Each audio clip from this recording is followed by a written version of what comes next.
ఎండలు మండిపోయే వేసవిలో ఇంట్లో ఉన్నా బయట ఉన్నా ఒకే రకంగా ఉంటుంది. వేడి ఉక్కపోత దాటికి చిన్నా పెద్ద అందరూ కుదేలైపోతూ ఉంటారు.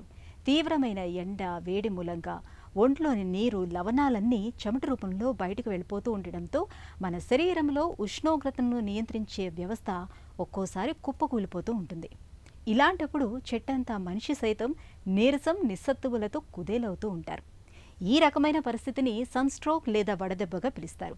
వేసవిలో చాలా తరచుగా పొంచి ఉండే వడదెబ్బ విపత్తును కాచుకునేందుకు మనం ఏం చేయాలో, ఎలాంటి జాగ్రత్తలు తీసుకోవాలో ఇప్పుడు తెలుసుకుందాం.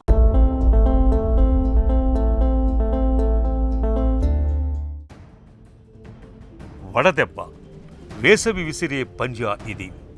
వడదెబ్బ అత్యంత ప్రమాదకరమైన ఆరోగ్య సమస్య.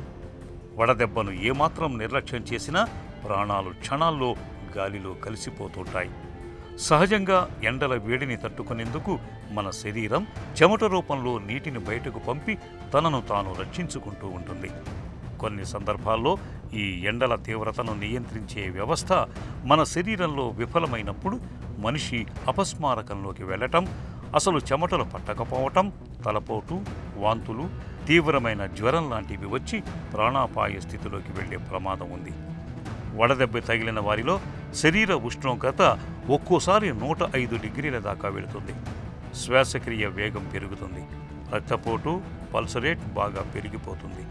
ఒక్కోసారి స్పృహ కూడా కోల్పోతుంటారు. ఈ స్థితిలో నిర్లక్ష్యం చేస్తే వడదెబ్బ ప్రాణాంతకం అయ్యే అవకాశం కూడా ఉంది. వడదెబ్బ తగిలినప్పుడు ముందుగా ఆ వ్యక్తి ఒంటిపైన ఉన్న దుస్తుల్ని తొలగించాలి. చల్లగా గాలి వచ్చే ప్రదేశంలో పడుకోబెట్టాలి. శరీర ఉష్ణోగ్రత ఎక్కువగా ఉన్నట్లయితే తగ్గించే ప్రయత్నం చేయాలి. తడిబట్ట లాంటిది కప్పటం వల్ల మంచి ఫలితం ఉంటుంది.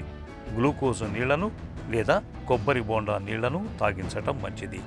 పరిస్థితి మరీ ప్రమాదకరంగా ఉన్నప్పుడు వెంటనే ఆసుపత్రికి తీసుకువెళ్ళాలి. అవసరాన్ని బట్టి ఫ్లూయిడ్స్ ఎక్కించాలి. వడదెబ్బను నివారించుకునేందుకు వేసవి సీజన్లో కాటన్ దుస్తులు ధరించటం మేలు. పసుపు, తెలుపు రంగు దుస్తులు ధరిస్తే మరీ మంచిది. నీళ్లను, ద్రవాహారాలను ఎక్కువగా తీసుకోవాలి. బయటకు వెళ్లాల్సి వచ్చినప్పుడు తప్పనిసరిగా గొడుగును వాడుకోవాలి.